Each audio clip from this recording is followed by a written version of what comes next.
Manchester City versus Wolves. Now, it will not be good if Manchester City lost yet another game or draw this game, right? It will not be good. It will not speak well of Pep Guardiola.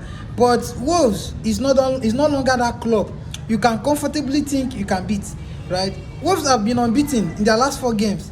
They have won 2 games and they have drawn 2 games. Wolves is no longer that club you can feel you can beat, right? But we are expecting Manchester City to win this game in any cost, right? So let me know what you think about this game in the comment section.